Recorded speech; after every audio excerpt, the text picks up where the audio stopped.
Salut les Wargamers, c'est Evie de French Wargame Studio, votre chaîne de rapport de Time Tuto et Live Peinture. Aujourd'hui, je suis en compagnie de Mister M.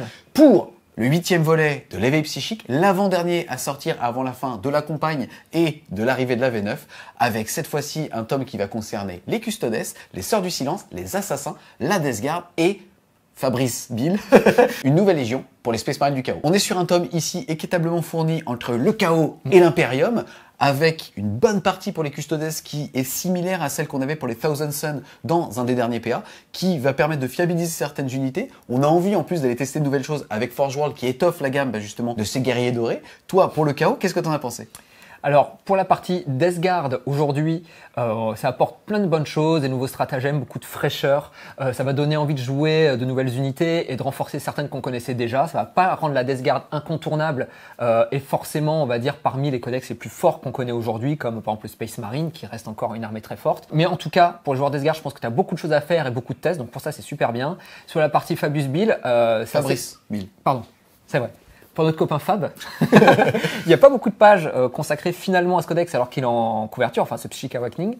En revanche, chaque chose qui sont dedans sont quand même très fortes. Sa légion particulière est très très forte. Donc à voir comment ça va se placer par rapport au reste. Je pense pas que ça supplante les légions les plus fortes aujourd'hui comme l'Alpha Légion, voire les Night Lords dans un certain degré. Mais par contre, dedans, il y a des trucs qui sont vraiment bien, qu'on a envie de tester, qu'on a envie de jouer. Et cette légion à elle seule, déjà, elle est charismatique. Et elle est quand même forte. On se retrouve les Wargamers pour parler de la guerre de l'araignée. Tu viens un petit peu de parler justement de ce qui se passe côté Chaos, qui élargit le spectre des possibles avec la Death Guard et les légions du Chaos Space Marine. Côté Imperium, c'est un peu la même chose. Au niveau des Custodes, j'ai comparé ça aux Thousand Suns parce que finalement, ça ne sont que des buffs gratuits par rapport à ce qu'on avait, sans aucune contrainte sur le fait, hormis d'avoir des détachements mono-Custodes, de ne pas avoir d'armée Custodes pour bénéficier de ces bonus, de ces nouvelles loges. Par rapport aux Assassins, ils ont aussi migré le contenu du White Dwarf, justement, dans lequel on retrouvait l'ensemble des profils pour les mettre là-dedans, ce qui est aussi une excellente chose puisque c'est fédéré autour d'un seul livre et on est dans la doléance justement d'une fin de version dans laquelle on doit se trimballer avec sa bibliothèque. En ajoutant aussi un petit équilibrage basé sur ce qu'ils ont fait sur l'Inquisition qui fait que n'importe quelle armée de l'Imperium peut avoir dans son détachement un assassin sans pour autant casser ses bonus. Pour la partie Sort du Silence, c'est un petit peu la même chose par rapport aux différentes règles qui fait qu'on peut avoir un détachement avec 3 choix d'élite sans avoir de choix de QG, ce qui est normal sinon ils étaient injouables, et aussi le fait de pouvoir les intégrer dans du Custodes sans pour autant casser le détachement Custodes. Donc pour le coup, c'est quand même pas mal de bonnes choses dans ce Psychic Awaken. Pour rentrer dans le dur des Golden Boy, donc des Custodes, on va regarder ensemble la partie des 10 000, sous-entendu la création d'Host à l'intérieur des Custodes, qui à partir du moment où on a un détachement mono-custo, on va être capable de leur choisir un Host, à savoir que ça va débloquer un nouveau trait de seigneur de guerre, une nouvelle relique et un nouveau stratagème. On verra par la suite que pour l'ensemble justement des Hosts, on va aussi avoir pour un Shield Capitaine l'opportunité de gagner un espèce de grand nom qui va lui permettre d'avoir des traits. Aujourd'hui, ça sera en plus des traits de seigneur de guerre puisque rien ne nous interdit de l'avoir. On va donc commencer les différents Hosts par l'Host Gardien des Ombres qui a pour trait de seigneur de guerre. Quand on résout une attaque d'une figurine personnage contre seigneur de guerre, on soustrait 1 au jet de touche. Quand on résout une attaque de ce seigneur de guerre contre une unité personnage ennemie, on soustrait 1 au jet de sauvegarde. Les sauvegardes invulnérables comprises. Ça sonne quand même comme assez anecdotique, c'est plutôt fluff puisque c'est un os qui est basé sur les duels de personnages. Le problème c'est qu'encore une fois ça occupe un trait de seigneur de guerre. Et on va voir qu'il y en a des meilleurs, et surtout qu'il y en a des meilleurs en générique dans le codex Custodes, notamment le Philopena 5, ou en général en Custodes, soit on va jouer un totem et ça va être Trojan Valoris pour avoir la reroll des 1 aux touches et à la blé, soit on va avoir le fameux Down Eagle, le Charles Henry, qui lui va avoir un FNPA 5, couplé avec les synergies qu'on connaît aujourd'hui des Custodes, à savoir avoir un gros ton qui est capable d'avoir une reroll pour 2 PC en début de game qu'il va pouvoir faire à chaque tour, par round mais tour, et le petit PC générique dans la poche. Avoir un Philopena à 5 en trait générique derrière, c'est quand même beaucoup plus séduisant que ce genre d'host, en tout cas que ce genre de trait de seigneur de guerre. Concernant donc la relique, c'est la relique de Terra, oubliette de Stase. Au début de la phase de combat, choisissez un personnage ennemi à 3 poids ou main d'une figurine avec cette relique. Jusqu'à la fin de cette phase, on divise par 2 les caractéristiques d'attaque des figurines de l'unité ennemie arrondie à l'entier supérieur. Et quand on résout une attaque d'une figurine gardien des ombres amie contre l'unité ennemie, on relance les jets de blessure de 1. Même discours. En duel, c'est très bien. En Makora, je pense que c'est Godlun et que tu l'auras principalement dans le cul. C'est ça, c'est fait pour le Makora. À mon avis, ils ont regardé. C'est bien possible. Après, je pense pas qu'on ouvrira les reliquaires, c'est-à-dire qu'on claquera des PC pour avoir ce genre de reliques en plus, puisqu'encore une fois, celles génériques sont très très fortes, notamment une moto qui passe à sauvegarde invulnérable à 3, relance des charges, ou tout simplement une invul à 3, sera systématiquement au-dessus. Mais on va voir que dans les autres os, on sera peut-être séduit justement d'aller utiliser le stratagème pour une relique en plus. Alors peut-être que le stratagème, lui, donne peut-être plus envie d'aller vers cette host-là, puisqu'il s'agit de sombre responsabilité. Utilisez ce stratagème à n'importe quelle phase quand une unité gardien des ombres de votre armée est choisie comme cible d'une attaque. Jusqu'à la fin de cette phase, quand on résout une attaque contre l'unité, on soustrait 1 à la caractéristique de force de l'attaque. Ça sonne comme très séduisant à la lecture, en tout cas dans ce qu'on connaît de la V8, même si, mis en pratique, on se rend compte qu'il n'y a pas tellement de paliers intéressants. Quand on est un gros custodes, qu'on a une endurance de 5, finalement, soit on sera défoncé à coup de force 7 ou 8 si on surchauffe, ou de force 8 tout court, ou 9 avec des canons laser, mais finalement, ça n'impactera que les bolters lourds et les lance-flammes lourds. Donc séduisant sur le papier, mais mis en pratique, ça a quand même que peu d'utilité. On passe maintenant à l'host bouclier aquilin. Le trait de seigneur de guerre est révéré compagnon qui fait, quand on résout une attaque contre seigneur de guerre, on divise par 2 les dégâts infligés en arrondissant à l'entier supérieur. Là, tout de suite, on réfléchit un petit peu quand même, parce que c'est très séduisant. Je parlais tout à l'heure du fameux Charles Henry, donc en fait, un Shield Captain sur moto Down Eagle. On connaît la relique qui lui donne une invulnérable à 3, relance des charges. On a en plus maintenant, grâce au supplément, la faculté pour un PC d'avoir un deuxième trait de seigneur de guerre. Et on va se poser la question d'avoir par exemple un Charles Henry sur lequel on va mettre justement l'invulnérable à 3, relance des charges, et le Feel No Pain à 5, et un deuxième, l'invul à 3 sans relance des charges, et derrière le fait de diviser les dégâts par 2. Bon courage quand même. Hein. Pour sortir ces deux menaces, c'est très très fort. T'as Charles Henry et Charles-Édouard. On passe maintenant à la relique de Terra qui est la relique Praesidius, qui se met donc sur une figurine avec un bouclier Storm seulement. Quand on résout une attaque contre une figurine avec cette relique, on soustrait 1 au jet de blessure. Yes, alors ça peut marcher sur justement un Shield Captain à pied avec un bouclier Storm, ou alors sur le Vexilla, donc le porteur de la grande bannière qui lui impacte l'Imperium. Pour l'instant, c'est cher payé pour ça. À voir en V9 si les personnages deviennent ciblables pour se dire, ok, il sera peut-être un petit peu plus tanké avec moins 1 pour blesser. Mais ça reste encore cher payé pour le coup en point 2 heures d'unité. Après, le bonus est quand même très bon. Soustrait 1 au jet de blessure quand on est endurance 5, beaucoup de PV. C'est quand même très fort. Un vu la 3 en plus. Exactement. Donc effectivement, à voir si après ces petits personnages-là à pied qu'on n'a pas forcément envie de jouer aujourd'hui, on préfère le pendant moto, le Charles Henry. Peut-être que effectivement, si demain à pied ça devient intéressant, c'est quand même fort. On passe maintenant au stratagème spécifique qui est le bouclier d'honneur. Utilisez ce stratagème à n'importe quelle phase quand une unité personnage Imperium de votre armée est choisie comme cible de l'attaque d'une figurine ennemie. Choisissez une unité, infanterie ou dreadnought, bouclier aquilin, ami, à 3 poids ou moins de l'unité personnage Imperium. Jusqu'à la fin de cette phase, quand on résout les attaques de la figurine ennemie, on mesure la portée jusqu'à l'unité personnage Imperium, mais on résout les attaques des figurines de l'unité ennemie contre l'unité choisie. Si l'unité choisie est détruite, les attaques restantes éventuelles sont perdues. C'est très fort. Déjà, ces personnages Imperium, donc dans une soupe, on va pouvoir se protéger. Les custodes, hormis dans un détachement mono-custo, n'ont pas d'intérêt à être joués dans une armée mono-custo, donc on va être capable de les jouer avec plein d'autres choses. Et en plus de ça, on déclare le stratagème au moment où on est pris pour cible. Sous-entendu, toi, avec ta petite saturation de force 4 ou de force 5 ou autre, tu vas me tirer dessus et je peux être en danger. Et là, tu vas devoir taper sur l'endurance 7, voire 8 si on va sur du Forge World, des Dreadnought. Pour un PC, c'est super fort. Et on le verra tout à l'heure, il y a d'autres stratagèmes comme ça qui vont t'empêcher, toi, de jouer une fois où tu me prends pour cible. Donc pour le coup, cet host est assez séduisant pour le trait de seigneur de guerre et aussi pour ce stratagème. On passe maintenant à l'host effroyable. Et cette fois-ci, comme trait de seigneur de guerre, nous avons Annihilateur Omniscient, qui fait, quand on résout une attaque d'arme de mêlée d'une figurine d'une unité host effroyable amie à 6 pas ou moins de ce seigneur de guerre, un jet de touche non modifié de 6 cause une touche supplémentaire. C'est super fort, c'est mieux qu'un mort aux faux empereurs, parce que pour le coup c'est une touche en plus et tu ne dois pas toucher derrière. Un Shield Captain a en gros 6 attaques, ça veut dire que statistiquement il en aura toujours une, à voir en plus avec la relance des 1 qui se donne tout seul, c'est quand même assez séduisant. Maintenant, est-ce qu'on va avoir envie d'avoir ce genre de trait de seigneur de guerre par rapport à tout ce qu'on voit depuis tout à l'heure? C'est là où il y a débat.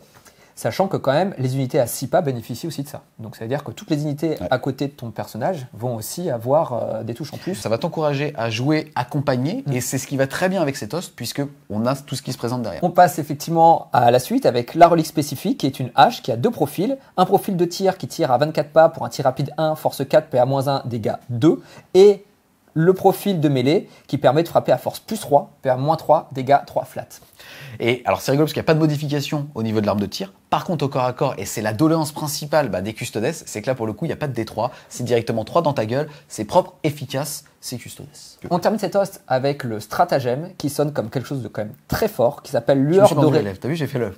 Démoirade. C'est normal, c'est normal. Lueur dorée Démoirade, qui vaut 1 ou 2 PC.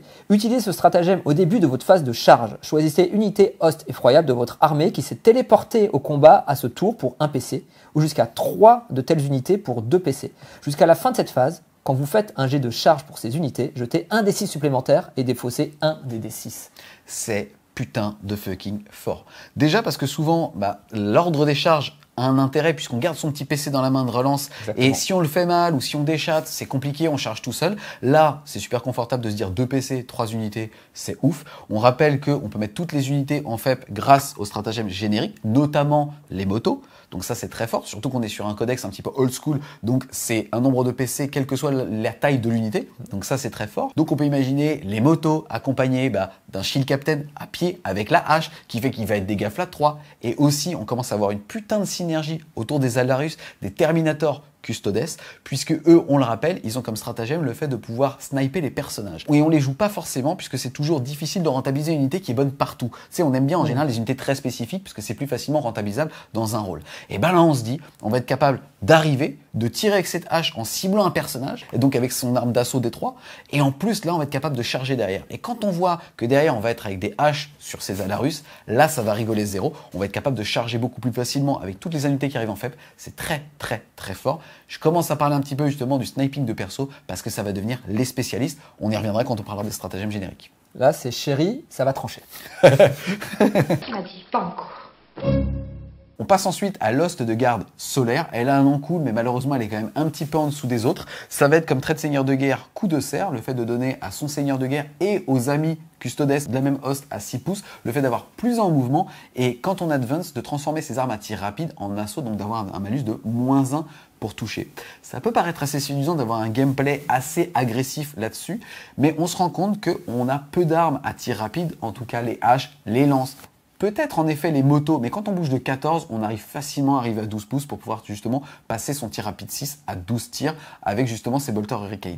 Donc malheureusement de ce côté-là, c'est pas folichon. Ensuite, au niveau de la relique, c'est une lance de gardien qui va passer de tir rapide 1 à assaut 4. On reste dans l'ADN de pouvoir justement bouger et ainsi de suite. Force 4 perd -1 dégâts 2, donc aucun changement. Et au corps à corps, on a exactement le même profil qu'une lance habituelle puisque force +1 PA -3 dégâts D3.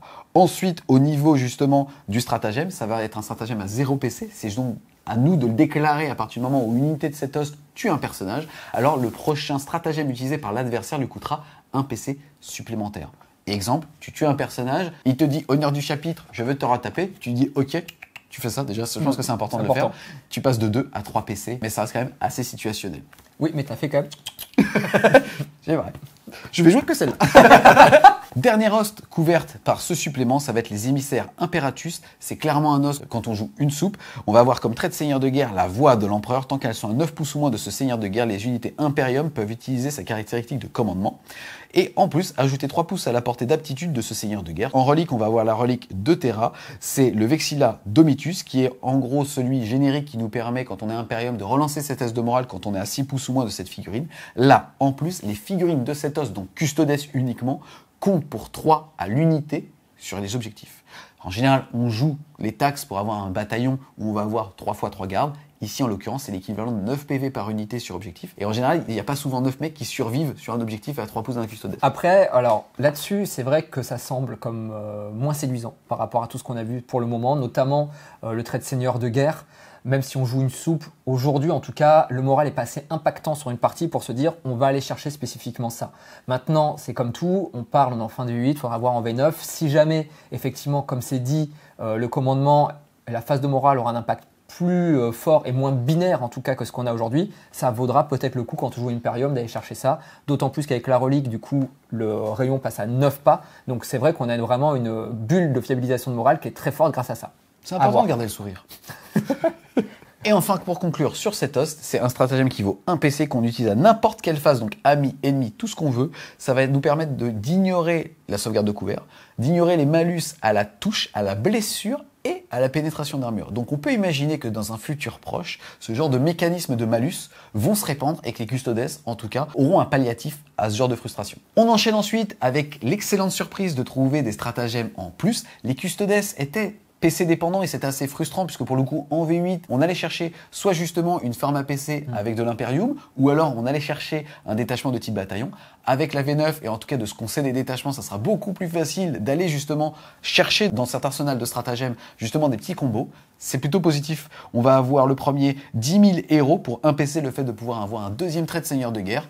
On en a parlé tout à l'heure avec justement le fait de multiplier les Charles-Henri et Charles-Édouard sur les tables de jeu. Les deux vont être pétés est vraiment une épine dans le pied de son adversaire, et ça c'est cool. Ensuite, on va voir pas mal de choses qui Space Marinisent un petit peu justement, harmonisent les différents stratagèmes et les différentes unités avec Art Ancien pour un PC, le fait de diviser par 2 les dégâts subis sur un Dreadnought. Et là c'est assez sympa, puisque pour le coup, on n'a pas encore été faqué, puisque c'est pas comme les Space Marines, là c'est pas finalement on réduit les dégâts que de 1, mais bien on les divise par 2.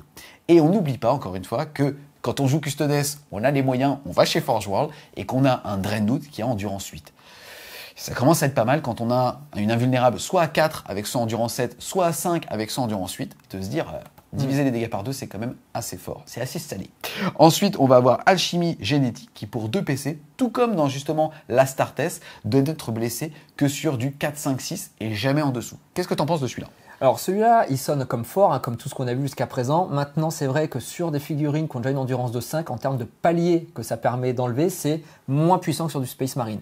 Donc il faut l'avoir en tête. C'est vrai que ça peut être un bon palliatif contre certains scénarios de partie. Maintenant, je pense que c'est quand même beaucoup moins fort que sur l'endurance 4. Ensuite, on va avoir Éternel Pénitent pour 1 point de commandement. Le fait de prendre un Dreadnought, et encore, on se souvient qu'il en existe beaucoup, des assez cool chez Forge World parce qu'ils ont baissé leur coût en points en cette fin de V8, qui est le fait de rajouter une attaque et de pouvoir relancer les jets de charge. On l'a vu tout à l'heure, soit on peut le faire pour 2 PC sur 3 unités quand on choisit le bonus, soit ici pour 1 PC début de la game. Le simple fait de passer de 4 à 5 attaques avec des Dreadnoughts pour qui c'est le travail, c'est plutôt séduisant.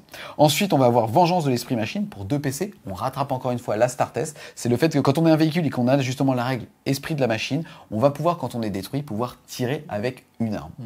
Pas très fort, surtout pour 2 PC. Ça, je pense qu'on le jouera jamais. Tu veux que je te montre un truc qui est très fort pour 2 PC ? C'est le suivant, c'est Tueur de Cauchemar. C'est utilisable sur n'importe quelle unité Custodes, qu'on soit Dreadnought, véhicule, tout ce qu'on veut, on s'en fout. C'est le fait, quand on tape sur quelque chose qui a une endurance supérieure à la nôtre, sous-entendu supérieure à 5, d'avoir +1 pour blesser. Déjà là, on se dit, c'est fort. Et il y a un petit combo assez cool. Quand on a une figurine avec une lance de gardien, il existe un stratagème dans le générique qui nous faisait des fois hésiter à se dire soit je prends une hache et je vais avoir une meilleure force, mais une moins bonne PA, soit au contraire, je prends une lance et j'ai un stratagème qui me fait +1 pour blesser. Et là, on se dit que pour 2 PC avec celui-là, quand on tape sur de l'endurance 6 ou plus le générique, pour 3 PC, on va avoir +2 pour blesser. Et ça, c'est pas Vétéran de la Longue Guerre qui va te le donner. Non, mais Vétéran de la Longue Guerre, c'est un PC. C'est vrai. C'est clairement une remise en perspective aussi, justement, de casser ses haches pour mettre des lances, puisque la doléance qu'on a sur le Custodes, c'est qu'il est damage D3. Donc, quand le mec il rate 3 saves, tu peux lui faire 3 PV ou 9. C'est quand même difficile. Mais là, ça lui donne justement une synergie ouvre-boîte contre les blindés. Faut imaginer que 5 Warden, ça va balancer 20 attaques, que sur ces 20 attaques, on va être en 2+, relance D1 si on a le bon perso à côté, et qu'on va blesser sur du 3 de Lika, relance D1 si on est à côté de Trojan Valoris. Et en plus de ça, Trojan Valoris, une fois par game, pourra dire c'est pas 2 PC, tu regagnes D3. Donc pour le coup, il y a quand même des vrais trucs à faire. Et même si on a des dégâts aléatoires, quand on fait 50 D3, on fait au moins 50 PV. Non, mais t'as tout dit, je pense que c'est très bien. C'est vrai qu'aujourd'hui, c'est un des trous, un des flots de l'armée Custodes qui a du mal à gérer le blindé, à gérer la grosse endue. Effectivement, 2 PC, c'est pas donné, mais clairement, c'est ce qui va te permettre de sortir ces véhicules sur lesquels tu sais jamais trop, même un Rhino qui peut venir parfois juste loquer. Bah là, tu es sûr que tu vas le sortir, donc franchement, c'est très bien. On passe ensuite à un stratagème assez intéressant qui est Forteresse de Volonté. On se rappelle que les Custodes, même s'ils sont très sensibles justement à la blessure mortelle, ont un insensible à la douleur à 6 là-dessus. Là, on va pouvoir, un PC phase de psy, dire tu sais quoi, ton sort, s'il me touche, je l'annule sur du 4. Quel qu'il soit, ça peut être diviser la valeur de mouvement, ça peut être de la BM, ça peut être tout ce qu'on veut. Sur du 4, on l'annule. Et si on est un Warden, on est spécial, on est à côté de l'Empereur, donc on a une protection psychique particulière. Là, on aura +1, donc sur du 3, on annulera tous les sorts de cette phase. C'est très fort. On enchaîne ensuite avec Machine Indomptable pour 1 point de commandement. On va l'utiliser sur un véhicule et à chaque fois qu'il perd un PV suite à une blessure mortelle, on allumera sur du 5. Encore une fois, c'est l'arsenal des stratagèmes Astartes qui est appliqué au Custodes, mais celui-là est pas folichon. Celui qui va révolutionner le game, c'est vraiment solution de tir supérieure. Pour 1 point de commandement, on va l'appliquer sur une unité de type infanterie et si celle-ci n'a pas advance, elle pourra tirer 2 fois avec ses armes à tir rapide et ses pistolets. Et là, tout de suite, on se dit attention, mon petit Mistral, ça va être fort sur toutes les unités à grand effectif, mais surtout justement sur les Alarus. On le rappelait tout à l'heure, il existe un stratagème qui pour 2 PC te permet de cibler les personnages. Eux pour le coup, ils vont avoir une hache ou une lance à tir rapide 1 qui va donc faire 2 tirs. Ici, en l'occurrence, si on ne bouge pas, on va pouvoir tirer 2 fois. On arrive de faible, on n'a pas advance à la phase de mouvement précédente. On va donc par tête de pipe faire 4 tirs de force 4, PA-1, dégâts flat 2, pouvant cibler les personnages. Et en plus de ça, on va être capable justement de faire assaut D3 à 12 pouces de lance-patate, où là pour le coup c'est dégâts 1, mais c'est quand même appréciable. Ça fait quand les Alarus vont débarquer, pour 3 PC, 5 mecs vont faire 20 tirs de force 4, PA-1, dégâts flat 2 sur un personnage, plus 5 D3 tirs, dégâts 1.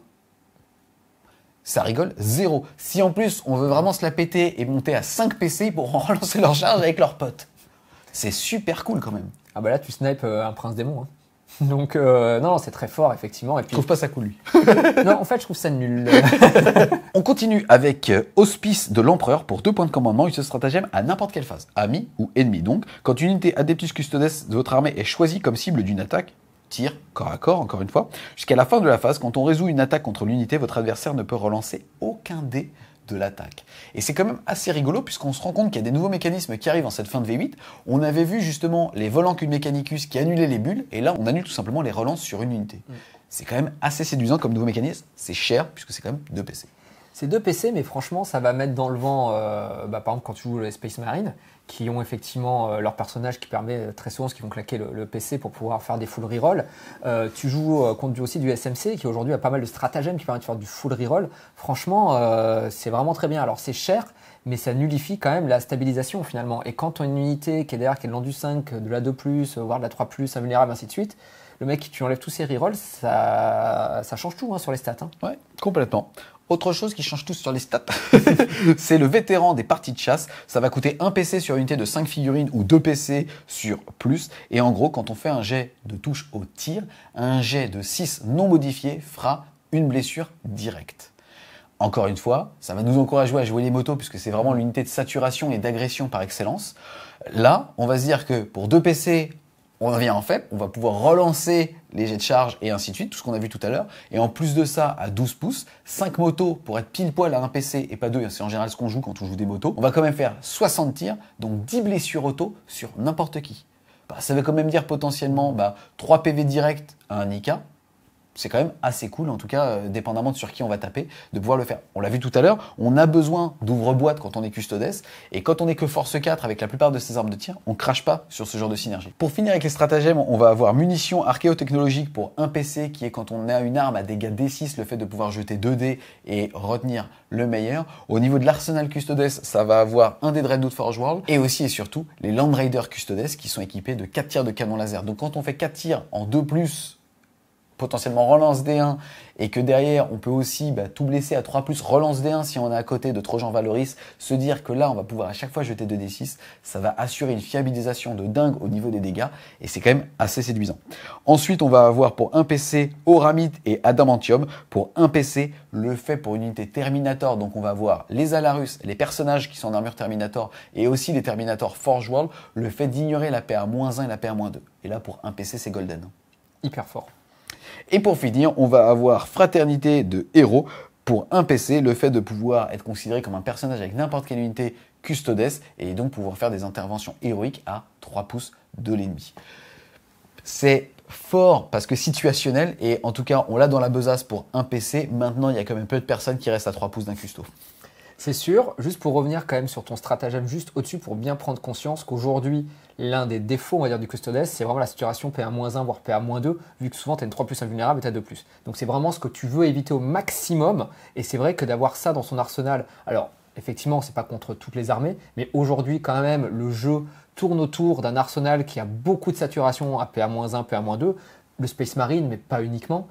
C'est vrai que d'avoir ça dans sa besace, c'est quand même super fort. On passe pour terminer au Seigneur des Hostes Dorés. Tout simplement, pour un PC en début de partie, vous allez pouvoir choisir un shield de capitaine et lui donner, on va dire, un trait en plus à choisir parmi une liste de traits qui sont donnés donc dans ce supplément. Il est précisé que c'est une fois maximum, tu vas donc avoir qu'une fois un super shield capitaine, que le mot-clé shield capitaine est donné à ceux en slip, enfin endurance 5 quand même, ceux en armure Terminator et ceux en moto. C'est vraiment ultra polyvalent, c'est quasiment gratuit et c'est surtout que pour l'instant, ça se stack avec le trait de seigneur de guerre. Et on l'a vu tout à l'heure, on va avoir envie d'en avoir 2.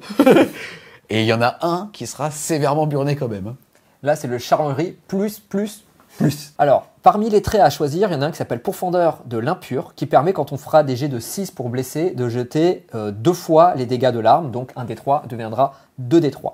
On en a un autre qui s'appelle Vif comme l'aigle, qui permet de ajouter 1 au jet d'advance et de charge pour cette figurine, ajouter 1 pouce à la caractéristique de mouvement de cette figurine en plus. Ensuite, nous avons Génie stratégique, qui sonne quand même comme quelque chose de très fort, puisque chaque fois qu'on va dépenser un point de commandement, on va balancer un petit dé et sur un 5+, on va regagner ce point de commandement. Vous pouvez avoir seulement un point de commandement restitué par round de bataille grâce à cette attitude. On a également le fléau des abominations qui, quand on résolvera une attaque contre un monstre ou un véhicule ennemi, on pourra tout simplement relancer les jets de blessure. On a également la constitution irréductible, ajouter 2 à la caractéristique de PV de cette figurine. Maître de la mêlée qui, tant que cette figurine est à un pas ou moins de plusieurs unités ennemies ayant 6 figurines ou plus, ajouter 2 attaques à la caractéristique d'attaque. Destructeur irrésistible qui va permettre en fait de gagner D3 plus 3 sur les mouvements de Piline et encore D3 plus 3 quand la figurine va consolider. Donc ça sonne aussi comme quelque chose de très fort. On a Redoutable jusqu'à la mort qui pour chaque PV perdu par la figurine, elle gagnera une attaque supplémentaire jusqu'à un maximum de 3 attaques. Et enfin Parangon exaltant qui rajoutera 3 à la portée des aptitudes d'aura de cette figurine. C'est super fort. Il n'y en a pas un qui est mauvais. Il y en a, ils sont au-dessus d'autres. Mais franchement, il n'y en a pas un qui est mauvais. Après, il faut quand même se rappeler que souvent, son seigneur de guerre te coûte déjà 2 PC pour avoir une reroll gratuite. Parce que franchement, ça, c'est vraiment golden. Là, pour un PC de plus, donc 3 PC en début de game, ça devient vraiment un monstre. On a le fait de, sur du 6, doubler les dégâts. C'est un fiabilisateur à ce qui est la frustration du custodes, qui est le dégât multiple. Maintenant, le plus gros déton va avoir 5 attaques. Je pense que celui-là, quand même, n'est clairement pas rentable. Le fait de regagner les PC dépensés sur du 5, encore une fois, c'est golden. Que ça soit en V8 ou un custodes en général, et à 8 PC, s'il va chercher un bataillon, ou s'il a une soupe, il maintiendra beaucoup plus. Mais ça reste quand même, on va dire, le fait d'aller chercher une soupe pour avoir plus de PC, bah là, il en a un tiers plus.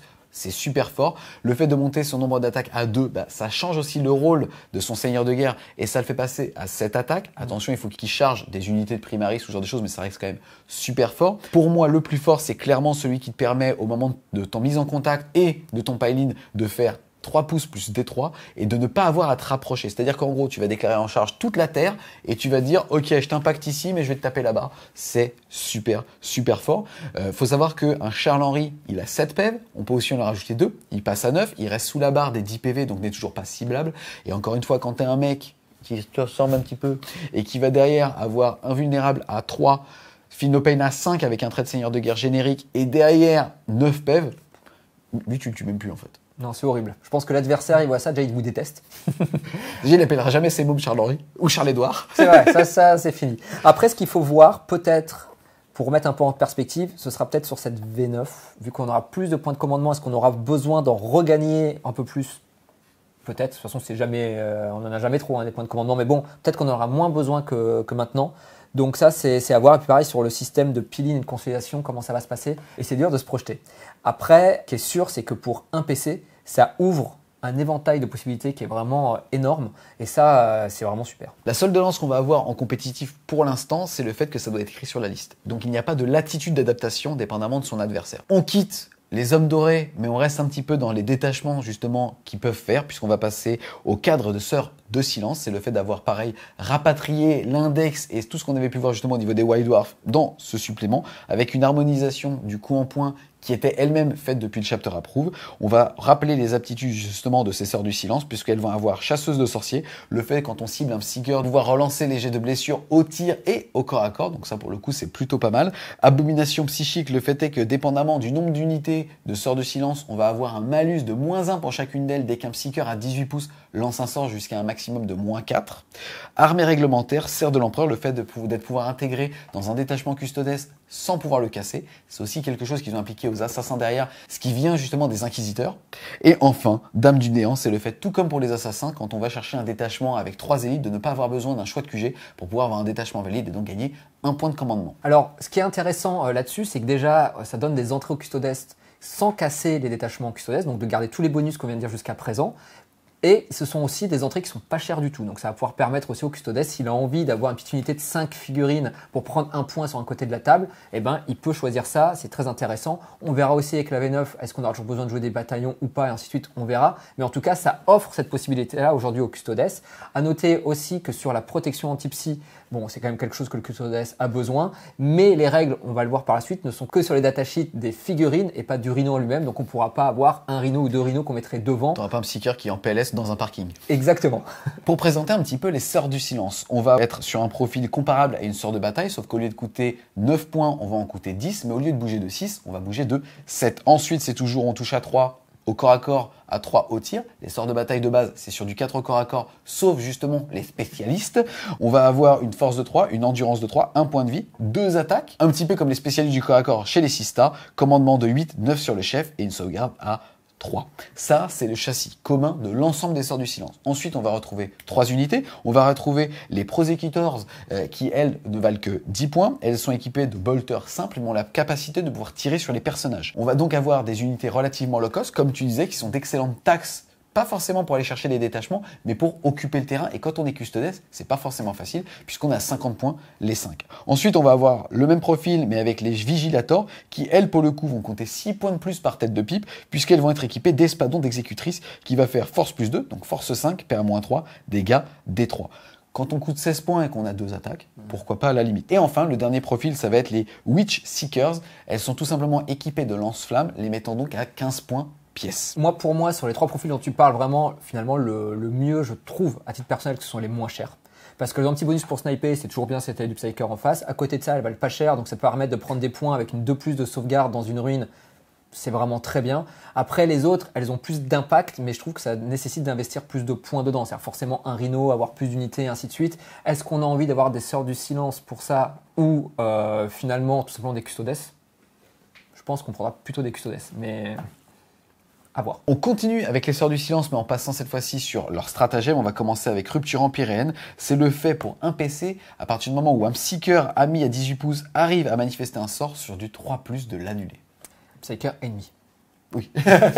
Mais effectivement, c'est très fort. Ça se combine avec les stratagèmes qu'on a vus avant Custodes. Donc potentiellement, on a 3 stratagèmes au total. Donc c'est vrai que si votre adversaire il joue beaucoup psy, il va être un peu frustré.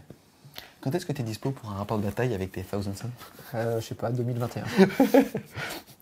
Ensuite, on continue avec un PC, la serre. Quand une unité custodes a mis combat, alors les sœurs à 6 pouces auront un bonus de relance de touche. Pourquoi pas? C'est fluff. Ensuite, pour un PC tir punitif, c'est le fait pour les sœurs persécutors, c'est donc la troupe de base à 50 points, les 5, de passer leurs bolters qui, on rappelle, peuvent cibler les psycheurs personnages ennemis. Là, ces armes passeront portée 18, assaut 3. Ça, c'est très bien. Même si on n'a que 5 petites nanas, ça fait quand même 15 tirs sur du Psyker où on va le sentir passer. Pour un PC, on le prend. On continue ensuite avec la rançon du désespoir. Ça va être le fait, quand un Psyker ennemi à 18 pouces fait un péril du warp, de prendre des 3 blessures mortelles supplémentaires. Celui-là, je l'aime beaucoup.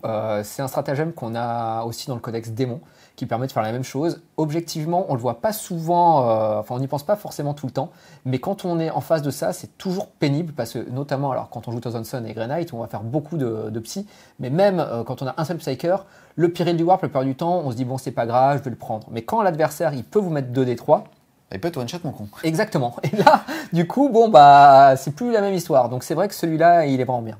Yes, ensuite on va avoir Mort Rampante, qu'on va pouvoir justement mettre pour un PC sur une figurine infanterie de Sœurs du Silence, et c'est le fait de mettre moins 1 la touche aux unités à 6 pouces ou moins de celle-ci. C'est bien, maintenant si pas, c'est un peu court. Ensuite, on va pouvoir justement buffer les Vigilators. C'est celles à 16 points qui ont justement une hache de décapitation. D'ailleurs, le stratagème s'appelle décapitation, c'est le fait d'avoir +1 pour blesser. Alors le stratagème est très bien, après ça veut dire qu'on va vraiment miser sur cette unité-là, qu'on va peut-être le jouer par 10 avec un rhino, donc c'est un investissement. À voir si on a envie de le faire ou pas. C'est pareil, c'est une unité qui doit arriver au corps à corps. On le sait que c'est pas toujours simple, surtout avec un rhino. Voilà. Le stratagème est bien. Maintenant, il y a beaucoup de choses à mettre en œuvre autour. Je suis pas persuadé que ce soit ça qu'on joue plus. Yes. Ensuite, on va continuer avec nettoyage purificateur qui vaut 1 PC si on joue 5 figurines ou 2 PC si on joue de 6 à 10. C'est l'escouade qui va avoir les lance-flammes qui va justement pouvoir, quand on fait son D6 touche de lance-flamme, avoir un résultat de 4 minimum sur l'ensemble des jets de dés. C'est très bien. Ça, c'est un fiabilisateur. C'est quelque chose qui est vraiment bon. Donc, ça, c'est à prendre. Après, l'unité en elle-même est relativement chère avec les lance-flammes. Donc, c'est pareil. C'est un investissement. Est-ce qu'on va les jouer ou pas? Mais en tout cas, le stratagème en lui-même est très bien. Et enfin, le dernier stratagème va être dissonance immatérielle en phase de tir ou en phase de charge. Quand un psyker charge, il faut savoir que l'ensemble des figurines sont équipées de grenades anti-psy. Ça a une force de 2, c'est de la merde. Mais à côté de ça, quand on fait ça sur un psyker, alors on peut lui faire une BM au lieu de la blessure normale. Quand on arrive justement à faire une touche, le psyker aura un malus de -1 au jet de touche. Ça peut être très bien sur un Magnus. Mais sinon, bon, je suis pas sûr.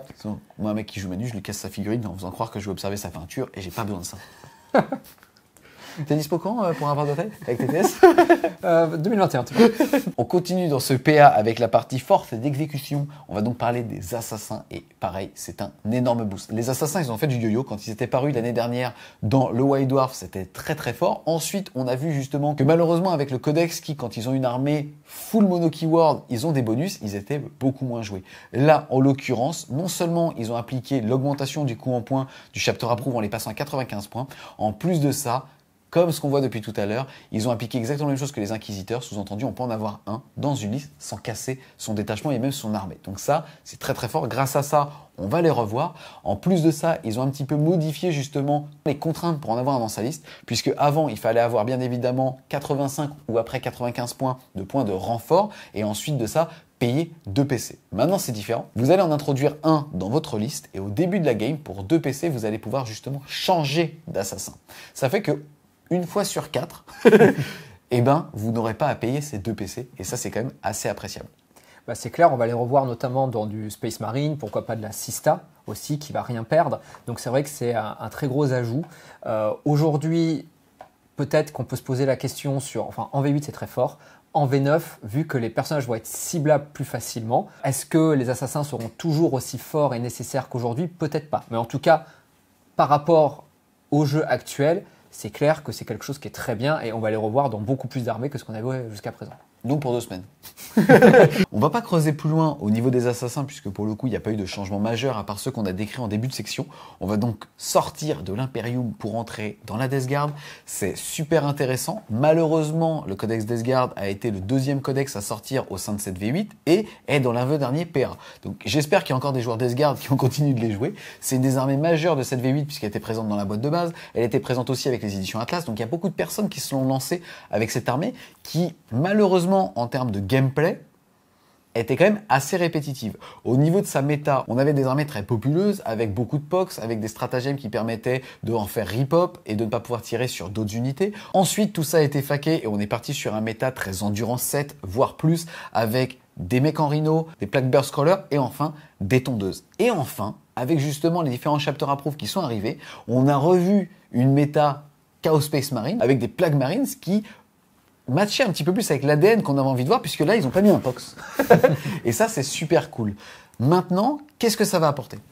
Alors, ça apporte quand même beaucoup de choses pour les joueurs Death Guard. Déjà, en termes de stratagème, il y en a 21 nouveaux qui arrivent, plus un stratagème spécifique par compagnie. Donc, au total, potentiellement 28, ce qui est vraiment très bien. On a de nouvelles reliques qui sont vraiment très intéressantes, qui vont permettre de sortir d'un peu ce qu'on voyait systématiquement. De la relique. Voilà, de la relique, qui était la plate suppurante.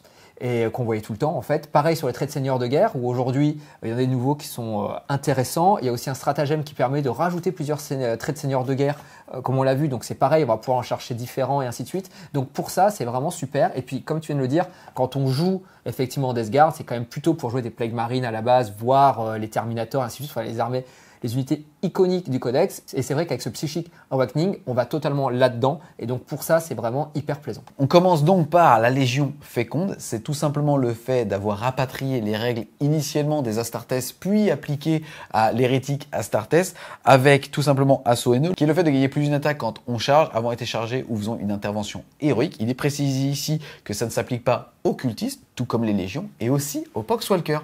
C'est bien qu'ils y aient pensé. Ensuite, on va avoir Salve Malveillante, c'est tout simplement la discipline, j'allais dire du Saint-Bolter, mais ça marche plus, qui est le fait de pouvoir justement tirer en tir rapide maximum à partir du moment où on ne s'est pas déplacé, qu'on est à plus de la moitié de sa portée, ou alors que tout simplement on a les mots-clés Terminator et aile brute, et un rappel de ce qu'ils appellent arme à bolt et aussi arme de la peste, qui pour rappel permet de relancer jet de blessure de 1 quand on est équipé au corps à corps ou au tir. On va découvrir ensemble ce qui se cache dans les reliques de décrépitude. On vous a fait un petit top puisqu'on a sapé la première qui est pas ouf. On va commencer directement avec le glas du démon. Le gras, je trouve ça plus stylé. Du démon, figurine de Noxious Platebringer seulement. Les figurines des unités Death Guard amis à l'exclusion des unités Chaos Cultist et Poxwalker ont une sauvegarde invulnérable de 5+, tant que leur unité est à 7 pouces ou moins de cette figurine.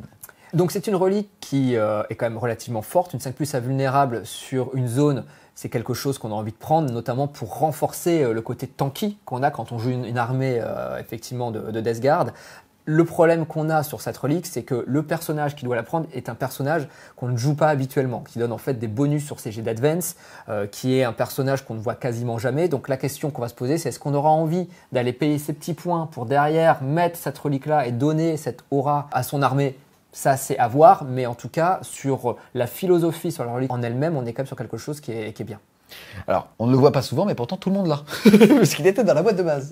C'est vrai, et donc du coup, on va peut-être le sortir de sa vitrine. On va pouvoir justement la mettre en comparaison avec la deuxième de notre top, avec la flétrissure. On va remplacer une peste lame, et en gros, on va avoir force +1, PA-3, dégâts flat 2, aptitude arme de la peste, même chose. Et quand on résout une attaque avec cette arme, on ne peut pas effectuer de jet de sauvegarde invulnérable. Sur l'arme dont tu viens de parler, c'est donc une arme de la peste, ce qui permet en fait de faire une reroll des 1 pour blesser de façon native, et pour ceux qui ne le savent pas, il y a un trait de seigneur de guerre dans le codex de base qui permet de faire même des full reroll pour blesser quand on a une arme de la peste. Donc déjà, ça c'est très bien. Aujourd'hui, l'avantage qu'il y a avec cette arme, c'est qu'on va ignorer les sauvegardes invulnérables. Quand on joue contre du Space Marine ou de l'Imperium en règle générale, on tombe souvent contre les fameux boucliers tempête qui sont difficiles à tomber quand on est un pauvre Space Marine du chaos et encore plus un pauvre Space Marine Death Guard. Donc ça c'est vraiment très bien parce que ça donne un arsenal en plus contre ces fameux Smash Capitaines qui viennent nous pourrir la vie et ça c'est vraiment très bien. Le petit problème qu'il y a là-dessus, c'est que les figurines qui peuvent avoir cette épée, c'est soit un Chaos Lord de base ou en armure Terminator, voire le Surgeron qui est une figurine qui permet de faire des rerolls, enfin de reroll les 1 sur ces jets de Feel No Pain. Donc c'est pas sur toutes les meilleures figurines, les meilleures entrées en tout cas qu'on a dans la Death Guard. Maintenant, on le verra, ce qui est assez sympathique, c'est qu'il y a aussi un stratagème qui va redonner ce affreusement résistant à une figurine qu'on veut dans son armée. Et donc potentiellement ce Chaos Lord qu'on aura équipé avec une armure Terminator, pourquoi pas, plus le 5+ Feel No Pain, donc qui va quand même bien tanky, et qui va avoir une arme aussi qui va lui permettre de bien rivaliser contre le Smash Capitaine. Donc rien que pour ça, c'est franchement hyper intéressant. Quant à la lame de Kist Epilemi, l'avantage c'est qu'elle peut être donnée à un prince démon. Donc déjà, ça lui offre ce fameux palier qui passe force 8, qu'on a vraiment envie d'avoir avec un prince démon. C'est du flat 3, donc c'est du très bon. C'est une arme de la peste aussi, donc c'est pareil, on reroll les 1 pour blesser. Quand on est force 8, ça commence à causer, voire on full reroll aussi potentiellement. Donc cette arme-là, on a bien envie de l'avoir et on le verra également qu'il y a un stratagème qui va permettre de gagner des attaques en plus quand on frappe de l'infanterie. Quand on est un prince démon. Donc là, c'est pareil, on va pouvoir quand même donner un certain nombre d'attaques, c'est-à-dire à peu près 8 ou 9 attaques en charge avec son prince démon. Quand on fait de la flat 3, PA-2 et ainsi de suite, force 8, on envoie quand même des bonnes baffes sur de l'infanterie d'élite. On termine avec les reliques avec l'amulette putride, ça sera donné à un psyker et celui-ci va connaître un sort supplémentaire. En plus de ça, à la fin de chacune de ses phases psy où il a réussi de lancer un sort, il va regagner des 3 PV perdus. Alors moi je trouve que c'est très bien encore une fois sur le prince démon, on va me dire je vois que ça, mais bon, ça permet d'avoir un prince démon qui connaît quand même 2 sorts, donc même s'il en castera qu'un, ça lui donne quand même de la polyvalence, et mine de rien pour gagner des 3 points de vie sur son prince démon qui est déjà assez dur à tuer, c'est quand même une relique qui est très intéressante. Après on peut toujours le mettre sur des psychers classiques, contre des périls du warp et ainsi de suite, mais je trouve que là on va vraiment en tirer la quintessence et sur un prince démon. On a fait le tour des différentes reliques, on passe maintenant au stratagème, comme tu l'as dit, il y en a 21 et c'est juste super. On était sur un des premiers codex qui est sorti, il y avait énormément de frustration d'avoir mieux en SMC. Bon, déjà au niveau des reliques, je préfère avoir des 6 attaques en plus, mais passons. Là, ici en l'occurrence, il y en a plein des très forts qui vont être à la fois situationnels, quasiment auto-include. C'est juste que du bon pour vous joueurs de Death Guard. On commence par Pestilu, qui pour un PC vous permet d'avoir un autre trait de seigneur de guerre sur un autre personnage qui n'est pas votre seigneur de guerre. Et particularité à voir après une éventuelle fac, mais ici c'est stackable, c'est-à-dire qu'on n'est pas limité à une fois par partie. Exactement, donc c'est très fort, notamment parce qu'aujourd'hui, donc on l'a dit, très souvent on partait sur un seul trait de seigneur de guerre qui permettait de faire des full reroll sur ces armes de la peste. Je vais arrêter de le redire pour toute la vidéo, hein. Mais là ça permet d'aller chercher d'autres traits de seigneur de guerre qui sont quand même très bien, notamment sur ces princes démons.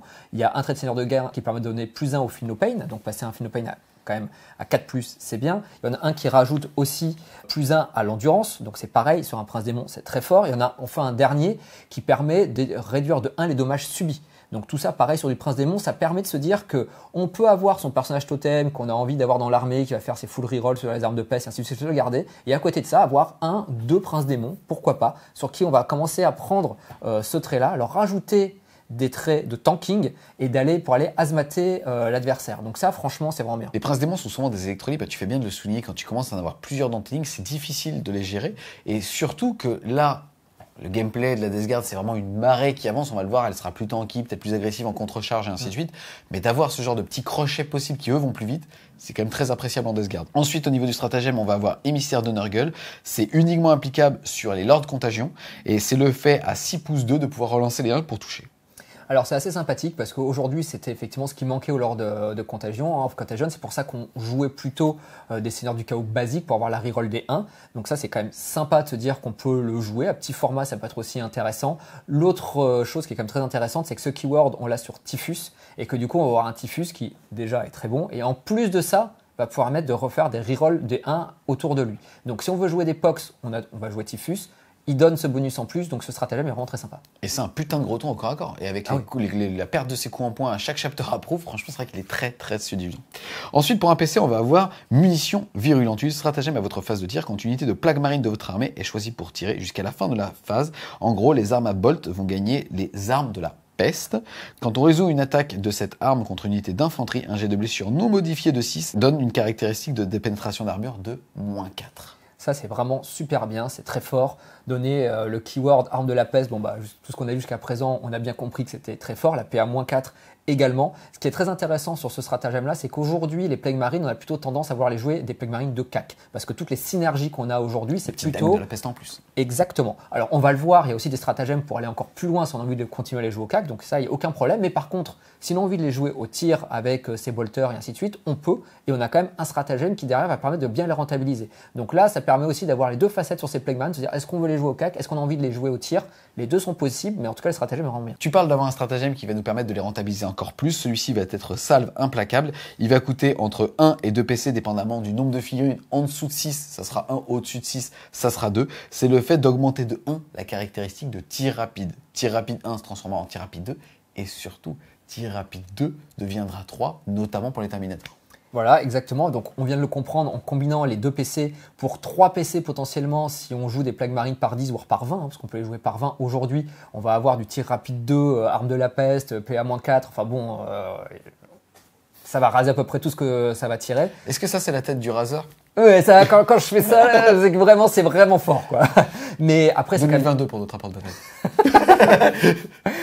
Bon, après, c'est 3 PC, donc c'est aussi un investissement qu'il faut voir. Là où ce stratagème-là est aussi très bien, c'est ce que tu viens de dire, c'est finalement sur des Terminators, puisque la plupart du temps, on peut les jouer par 5. Pour un PC, arriver à tir rapide 3 sur 5 personnages, ça fait 30 tirs. C'est pareil, c'est vraiment très bien.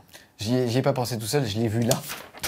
Mes notes. On continue ensuite avec le stratagème Moisson d'âme. Pour un PC, utilisez ce stratagème à la phase de combat quand une figurine de prince démon de votre armée équipée d'une hache démoniaque ou épée infernale est choisie pour combattre. Jusqu'à la fin de cette phase, ajoutez 3 à la caractéristique d'attaque quand on cible de l'infanterie. Bah ça, c'est vraiment très bien. Justement, là où c'est très intelligent sur ce stratagème-là, c'est qu'aujourd'hui, on a plutôt envie de jouer chaque fois ces princes avec la double serre, parce qu'on gagne beaucoup plus d'attaque. Là, ce qui est vraiment bien, c'est que avoir du flat 3, c'est quand même très intéressant, notamment l'épée, puisqu'on n'a pas de malus avec, donc ça c'est vraiment topissime, et on va gagner ces bonus-là. Alors déjà l'infanterie, ça peut être tout simplement un personnage adverse, parce que la plupart du temps c'est de l'infanterie, donc pareil, un smash capitaine, du coup on va être quand même beaucoup plus agressif, et pareil sur tout ce qui est infanterie d'élite, ça devient intéressant. Donc du coup, ça va donner envie, quand on joue de la Death Guard, d'avoir son prince démon plutôt avec une épée, plutôt que les doubles serres. Après c'est encore un PC, donc c'est une ressource qu'on n'aura pas toute la partie, c'est pareil, il faudra réfléchir à ce qu'on veut faire, où c'est qu'on investit ses PC, mais potentiellement c'est quand même très bien. Je vais rajouter Makora.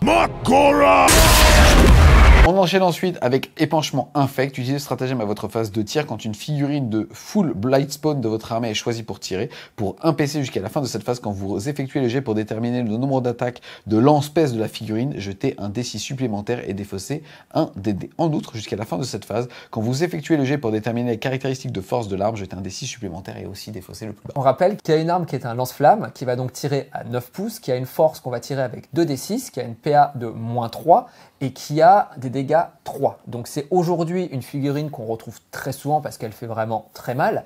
Là, ce stratagème va permettre de la fiabiliser. Pour se rendre compte, c'est-à-dire que le nombre de tirs, quand on tire 2d6, la plupart du temps en moyenne on va dire 3,5. Là on passe en moyenne à 4,5 avec ce stratagème-là. Et pareil sur la force, la plupart du temps on va dire si on fait des statistiques, ça va être pareil, ça va être 7,5. Là on va passer à 8,5 de moyenne. On ne se rend pas compte comme ça, mais ça change beaucoup de choses et ça permet d'avoir cette unité qui est déjà très forte, de pouvoir menacer quasiment toutes les unités adverses. Pour un PC, c'est vraiment cadeau, hein. C'est vraiment le genre de PC qu'on va garder à chaque tour en prévision de 2 ou 3 tours pour être sûr de vraiment pouvoir faire le ménage à 14 pouces. Ensuite, on passe à fécondité putride qui va s'appliquer sur les plagues marines. Ça vaut entre 2 et 3 PC. 2 PC s'ils sont 10 et 3 PC s'ils sont plus. C'est le fait de pouvoir tout simplement avoir +1 à son jet d'affreusement résistant. Ça, c'est très très fort. De toute façon, aujourd'hui, déjà le 5+, Feel No Pain, c'est ce qui fait l'armée. Le passer à 4+, bon, bah, c'est très fort. Après, la difficulté, c'est que c'est 2 ou 3 PC encore. Donc, on l'a vu, les combos qu'on avait avant, c'est aussi 2 ou 3 PC. Donc, il va arriver un moment où on ne va pas pouvoir non plus tout faire, notamment si on veut toujours utiliser le nuage de mouche, qui est un stratagème qu'on a dans ce petit livre-là, qui permet donc à l'unité de jamais être tirée si elle n'est pas l'unité visible la plus proche. Donc, ce stratagème est vraiment très bien. C'est clair que du Plague Marine, ça redevient une enclume. Si on joue en plus la relique avec la 5+, invulnérable, on tombe sur des unités hyper tanky. Maintenant, ça a quand même un coup. Ensuite, on va avoir combattant des tranchées pour un PC. Utilisez ce stratagème à la phase de combat quand une unité de Plague Marine de votre armée est choisie pour combattre et possède au moins un couteau de la peste. Elle va avoir une attaque supplémentaire. Donc ça c'est très bien, c'est ce qu'on disait tout à l'heure. Aujourd'hui les Plague Marine, on a plutôt tendance à vouloir les jouer au corps à corps. Ça renforce aussi cette envie-là. Donc à voir si on veut faire le tir comme on a vu ou rester sur du corps à corps, sachant qu'un PC c'est quand même assez cadeau. Ensuite, on va avoir fléau rampant. Ça va s'appliquer aux unités Death Guard qui vont faire des dégâts multiples et ça va nous permettre justement d'avoir +1 à son jet et aussi sur un jet de blessure de 6 d'avoir PA -4. Alors ça sonne fort comme ça, en réalité ça l'est un peu moins parce que les armes qui ont des dégâts multiples dans l'armée d'Asgard n'a pas tant que ça. À voir sur un champion avec un gantelet énergétique par exemple, mais objectivement si ça n'avait pas été un jet de dégâts ça aurait été vraiment bien parce que les armes de dégâts 1 passaient dégâts 2 et donc là on passait sur un stratagème vraiment très fort, mais là en l'occurrence c'est pas génial. Ensuite, on va avoir rupture nocive pour un PC. En gros, à partir du moment où une unité de Death Guard, quelle qu'elle soit, meurt et qu'il y a une unité ennemie à 3 pouces, pour un PC, il va avoir -1 pour toucher jusqu'à la fin de son prochain tour.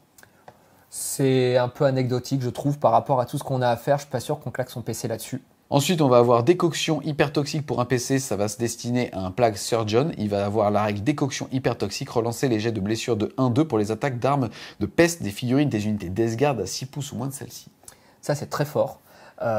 Aujourd'hui, alors c'est pareil, c'est une figurine qu'on va pas souvent voir. Le Plague Surgeon, en fait, il permet de faire des rerolls des 1 sur ses affreusement résistants. C'est bien, mais c'est pas suffisant en tout cas pour le justifier dans une armée aujourd'hui. Avec ce petit bonus en plus, qui n'est pas un petit bonus hein, quand même, parce que jeter les 1-2 et pas que les 1, ça change quand même beaucoup de choses. C'est pareil, c'est une unité qu'on risque de revoir dans les listes. Ensuite, on va avoir Glar du War pour un point de commandement. Utilisez ce stratagème au début de la phase de morale. Choisissez une unité de Noxious Bloodbringer et en gros, toutes les unités ennemies à 7 pouces vont avoir un malus de -1 à leur test de morale et surtout que le nombre de figurines qui fuient va être doublé.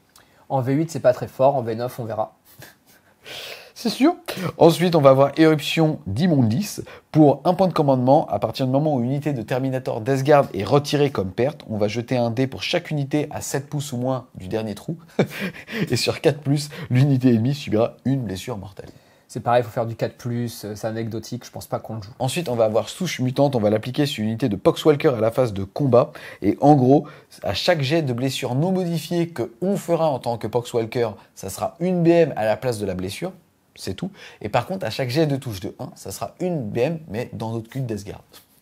À voir, ça si on joue des POC, ça peut être pas mal, d'autant plus que la BM, on peut l'ignorer avec son affreusement résistant.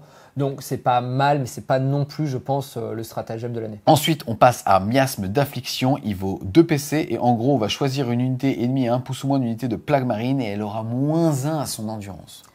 Très très fort encore une fois, très bon, parce que c'est pas précisé, mais très bon contre du véhicule aussi. La Death Guard a le même problème, on va dire, que les Custodes, ce qu'on a vu, c'est qu'ils ont du mal à tuer de la forte endurance. Donc avec un vétéran de la longue guerre, plus ça, on commence à toucher très facilement et à blesser plutôt sur du 4+, même de l'endurance 8. Donc ce stratagème est vraiment très bien. Yes, on continue avec Générosité débordante. Pour un point de commandement, utilisez ce stratagème à la phase de tir quand une unité de Death Guard de votre armée, à l'exclusion des cultistes et des Poxwalkers, ajoutez 6 pouces à la portée des armes de la peste. Alors, ce stratagème est vraiment très bon. On peut l'utiliser naturellement sur le lance-flamme qu'on a vu tout à l'heure, qui était portée 9 et qui va donc passer à portée 15.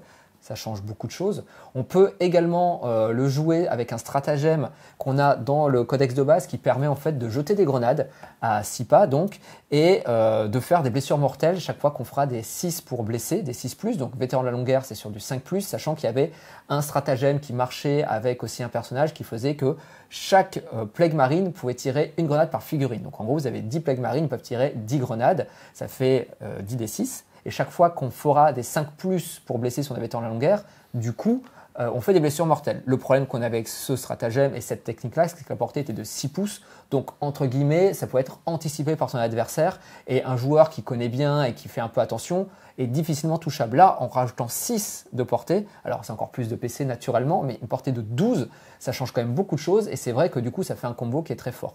Après, toutes les armes de la peste qu'on a vues jusqu'à présent, on va bénéficier de ça. On pense aussi au Plague Burst Crawler, qui a aussi des lance-flammes qui peuvent être augmentées. Donc, voilà, il faut réfléchir à toutes les unités qui vont bénéficier de ça. Il y en a quand même beaucoup dans le codex. Ce stratagème est très bien. Yes, surtout que déjà en prévision de la V9, où on le sait déjà, les tables seront plus petites. Donc, quelles que soient les règles, ça sera de toute façon plus fort. Ensuite, on va avoir tir enfiévré qui vaut 1 PC, qu'on va appliquer sur une unité avec le keyword L brut. Jusqu'à la fin de cette phase, si la figurine tire avec toutes ses armes sur la même cible, vous pouvez relancer les jets de touche. Alors, quand on le voit comme ça, on se dit ouais, le L brut, c'est pas forcément la meilleure entrée qu'on a dans le codex Lesgard. Maintenant, faut pas oublier qu'on a aussi du Forge World, comme toi tu parlais tout à l'heure, et que les unités L brut, en tout cas qui ont le keyword L brut en Forge World, il y en a qui sont quand même très très bons. Et avoir une full reroll sur toutes les armes de ces entrées-là, c'est très fort, surtout pour un PC. Dis-le. Le Léviathan, putain. Le Léviathan. Tu voulais pas dire son nom, hein? C'est vrai. C'est secret. Ils sont notés là, bordel. Ouais, On continue avec Vapeur Parasite pour 1 point de commandement. On va prendre un Mephitic Blight Hauler et toutes les unités à 7 pouces auront une amélioration de PA -1. Donc ça c'est très bien. Pareil, si on a envie de jouer son armée un peu plus de corps à corps, avec des Plague Marines dans des rhinos, suivi avec son Prince Démon et ainsi de suite, rajouter -1 à la PA, c'est quand même très fort. Yes, ensuite on va avoir Dévoreur pour 1 point de commandement. En gros, à la phase de combat, quand on fera un 6 pour toucher, ça fera une blessure automatique. C'est pris aux Space Marines. Bah, c'est pour ça que c'est pas très fort. Ensuite, un qui est très fort, ça va être Entroprie accéléré. Pour 1 point de commandement, au début de la bataille, on va prendre un Plague Burst Crawler. Et toutes les unités ayant le même keyword, donc les Plague Burst Crawler, auront des armes considérées comme des armes de la peste. Le stratagème est vraiment très fort, déjà parce qu'on peut l'utiliser sur 2 unités différentes si on veut fiabiliser vraiment son stratagème. Ensuite, ça permet également, donc, en donnant arme de la peste, de le combiner avec le Surgeron qu'on a vu avant et donc d'avoir son Surgeron au milieu qui va rejeter les blessés de 1 et 2 avec cette arme-là. Donc quand on est force 8, c'est quand même très fort. Parallèlement à ça, ça permet aussi d'avoir une unité qui va avoir une jouabilité un peu différente. On avait tendance à le voir souvent avec son lance-flamme, tout simplement parce que cette unité-là touche sur du 4+. Quand on bouge aujourd'hui en V8, on touche sur du 5+, donc on avait plutôt envie d'avoir du lance-flamme qui touche automatiquement. Maintenant, avec cette entrée et ce stratagème-là, on a très envie d'avoir des armes qui vont être fiables et qui vont pouvoir tuer du tank à distance. Et puis après, si on se projette sur de la V9 où on sait que les véhicules n'ont plus ce malus-là, c'est encore plus bonus. Et en plus, on l'a dit tout à l'heure, mais on a aussi un stratagème qui, quand on fait du dégât D6, fera +1 sur son jet de dégâts. Et on termine les stratagèmes avec Monstruosité Contaminée. Ça va être un stratagème qu'on va pouvoir appliquer pour un PC sur tout le monde à l'exclusion des Chaos Cultistes et des Titanesques.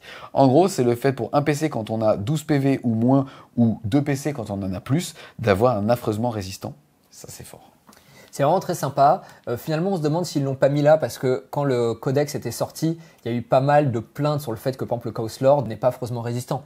On se demandait un peu pourquoi, effectivement, Chaos Lord n'avait pas le droit à ce bonus-là. Donc, techniquement, aujourd'hui, vous pouvez le rajouter. Vous pouvez le rajouter aussi sur vos sorciers. Donc, c'est aussi intéressant par rapport au péril du Warp. Un sorcier basique va avoir ça. On peut le mettre aussi sur toutes les unités, donc des véhicules. Vous avez envie d'avoir un Defiler avec affreusement résistant, pourquoi pas. Et donc, du coup, il va quand même devenir très tanky, comme un Rhino. Donc, après, à voir ce que vous voulez faire avec. C'est beaucoup de polyvalence et je trouve que c'est très sympathique par rapport à toutes les entrées qu'on a, qu'on peut revoir, en tout cas, dans cette logique de Death Guard et de tanking. On a fait le tour des différents stratagèmes et c'est quand même une excellente surprise. puisqu'il y a vraiment des stratagèmes pour toutes les situations et pour beaucoup des figurines de la gamme. Donc les collectionneurs seront contents, les compétiteurs aussi, et je parlais tout à l'heure justement des doléances sur la rejouabilité de l'armée, et là justement on a une solution à ça. Donc tu as la partie rejouabilité, et puis surtout ce qui va faire la différence, c'est l'utilisation des stratagèmes, parce qu'il y en a beaucoup. On l'a vu que ceux qui sont forts coûtent souvent 2 PC, si on veut en plus faire des combos, si on va monter à 3 points de commandement, donc c'est quand même très consommateur en PC, et c'est vrai que la limite, on va dire, de la puissance, ça va être là-dessus, et ça va être la capacité du général à choisir les bons stratagèmes au bon moment qui vont faire la différence. C'est vrai. On passe ensuite à aussi une bonne surprise. Ça va fonctionner exactement comme pour les Custodes avec leurs hosts. Là, on va parler des compagnies de la peste.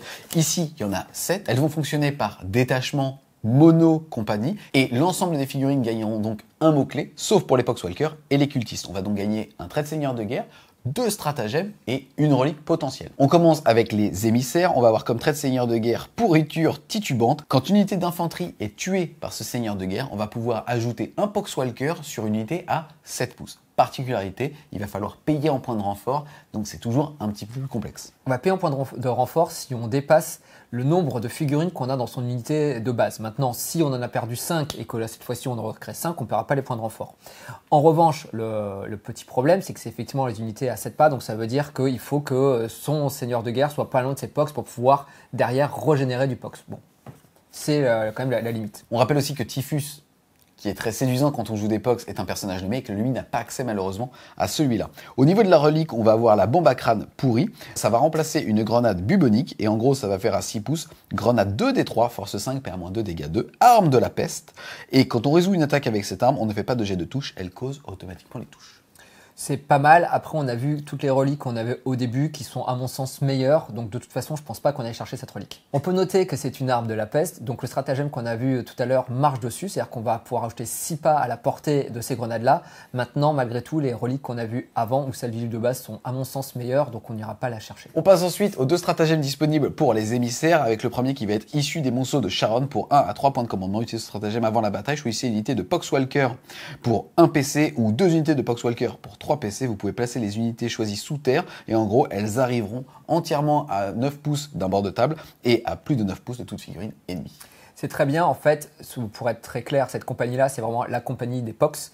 Donc ça va donner envie de les jouer, ça va donner envie de jouer Typhus en plus du seigneur de guerre qu'on vient de voir. Ce stratagème-là, c'est peut-être celui qui va donner le plus envie de jouer, si on a envie de jouer les Poxwalkers, hein, c'est pareil, hein, c'est en fonction de vos envies, des figurines que vous avez, de jouer cette compagnie. Parce qu'effectivement, entre guillemets, arriver en FEP, c'est vraiment la problématique qu'on a avec les Pox, qui sont lents, qui avancent pas vite, qui sur la prise de table prennent du temps. Là, tout de suite, on va avoir des unités qui vont pouvoir bien s'infiltrer, bien prendre les points comme on a envie, donc ça, c'est quand même très fort. Et le deuxième stratagème va être vie après la mort pour 1 point de commandement. Utilisez ce stratagème à la phase de combat quand la dernière figurine d'unité d'émissaire de votre armée est détruite suite à une attaque. L'unité l'ayant détruite subira D3 blessures mortelles.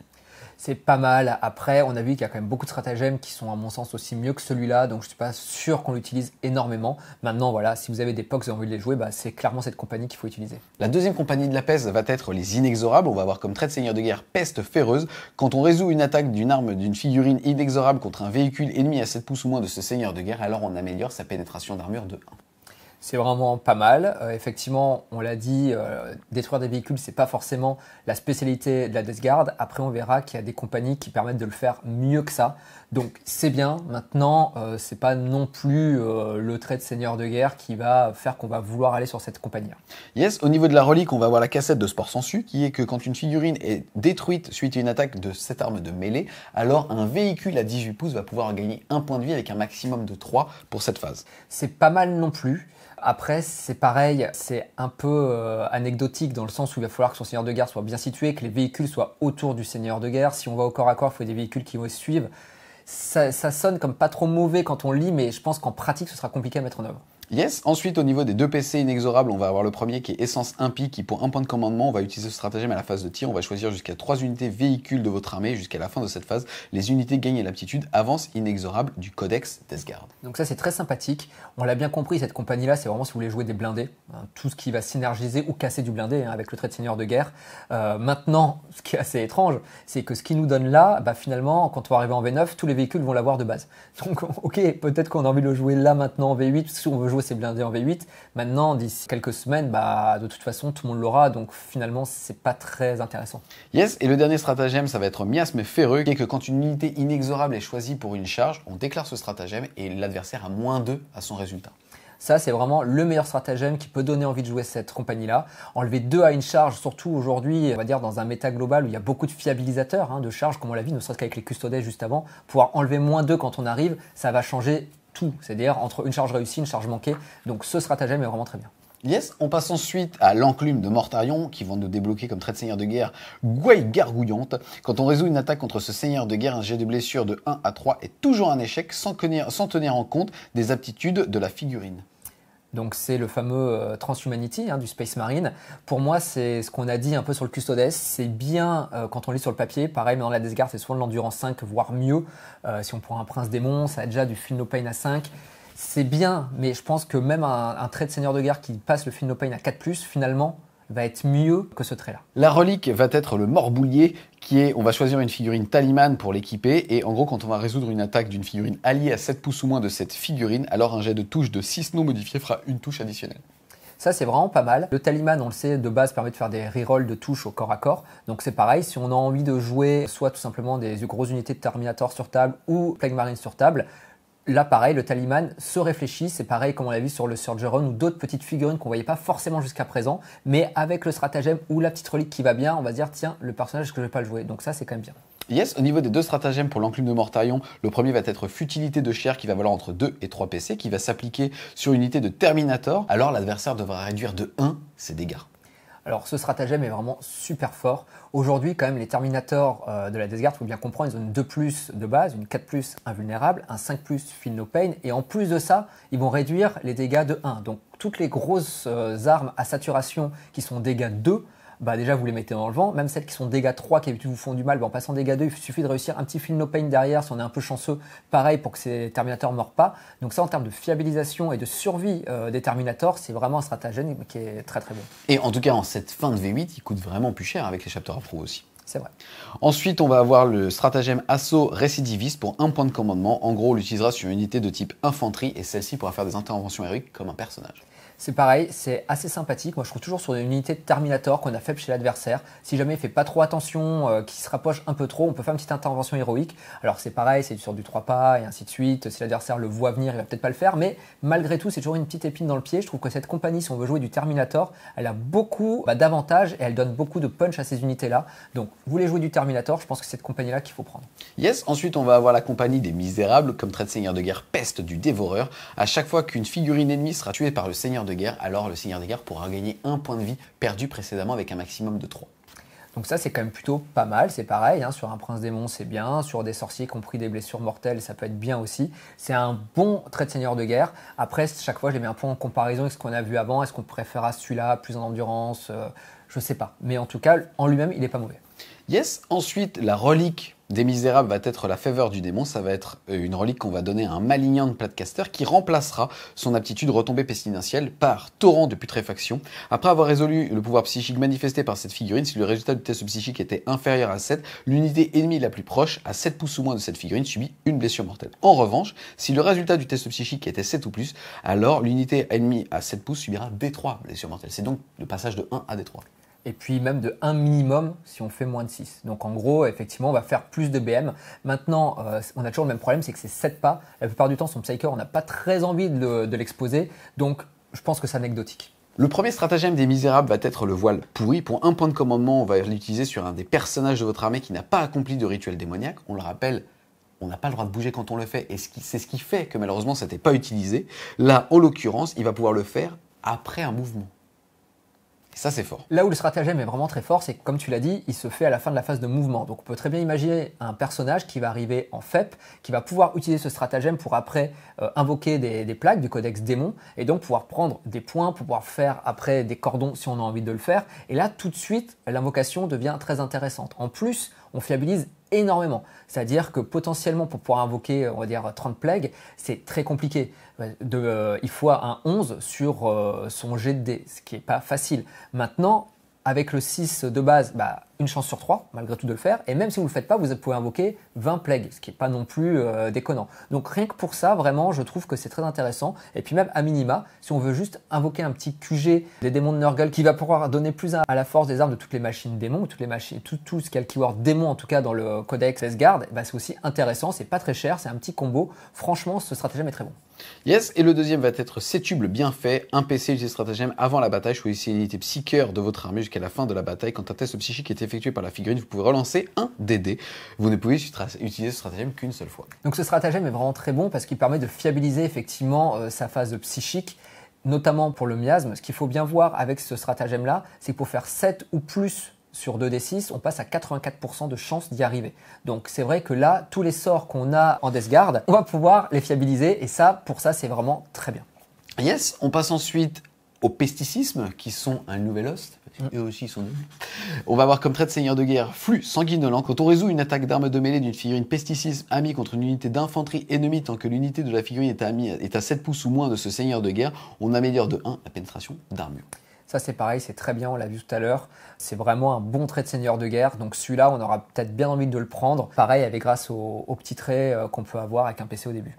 Yes, ensuite on va avoir comme relique le fourneau de Caillot Ferreux. C'est le fait quand on est à 7 pouces ou moins d'une figurine avec cette relique, quand on est une machine démon, d'avoir une invulnérable à 4. Donc ça c'est le relique qui est vraiment très forte, mais vraiment qui sera un must-have pour beaucoup d'armées, notamment sur les Plague Burst Crawlers, qui vont avoir leur invulnérable qui va passer à 4+, et ça va changer beaucoup de choses, plus le Feel No Pain, plus l'endurance pareil, hein, qui est l'endurance à 8. Ça va être très bon finalement sur toutes les machines démons qu'on a, donc c'est vraiment très intéressant, mais là où on va avoir la quintessence, c'est vraiment sur le Plague Burst Crawler. Ensuite, pour un PC, on va avoir le couteau sang bilieux qui utilise ce stratagème à votre phase de tir. Choisissez une unité de machine démon de votre armée jusqu'à la fin de cette phase. L'unité peut tirer à un tour où elle a battu en retraite.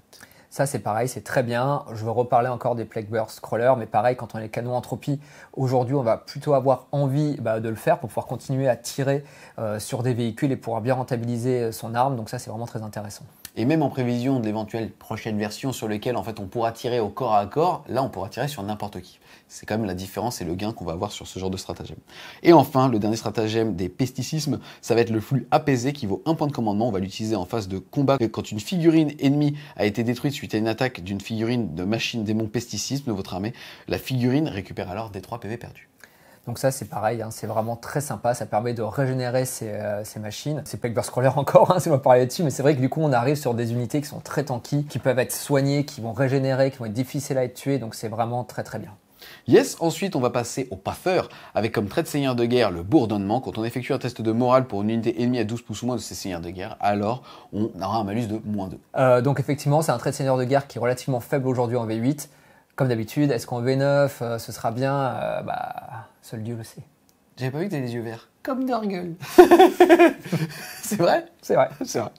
Au niveau des stratagèmes pour les passeurs, on va avoir le Vrombi Murmure pour 1 point de commandement. On va l'utiliser à la phase de tir quand une unité de Blightlord Terminator de votre armée est choisie pour tirer jusqu'à la fin de cette phase. Quand on résout une attaque d'une figurine de l'unité, on ajoute 1 au jet de touche. Alors ça, c'est vraiment très sympathique. Pour plusieurs choses, hein, notamment parce que cette unité-là, on peut leur mettre des combis plasma si on a envie.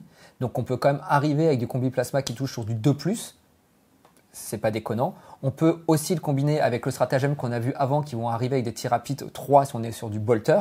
Donc mine de rien, alors c'est pareil, c'est encore des PC en plus et ainsi de suite. Il faut avoir beaucoup de PC quand on joue Deathguard, ça c'est clair. Et enfin, dernier stratagème pour les passeurs, ça va être pour 2 PC sur les ailes bourdonnantes. On va l'utiliser au début de la phase de mouvement, choisir une unité de son armée. Jusqu'à la fin du tour, les portées d'aptitude de cette figurine sont augmentées de 7 pouces. Alors là où c'est très sympa, c'est aussi sur le Full Blight Spawn qu'on a vu tout à l'heure, puisque on a parlé énormément de son lance-flamme, qui est effectivement un lance-flamme qui défouraille, hein. Mais en plus de ça, il y a une petite règle particulière qui fait que les unités à 7 pas de lui vont perdre la capacité à frapper en premier quand elles ont chargé.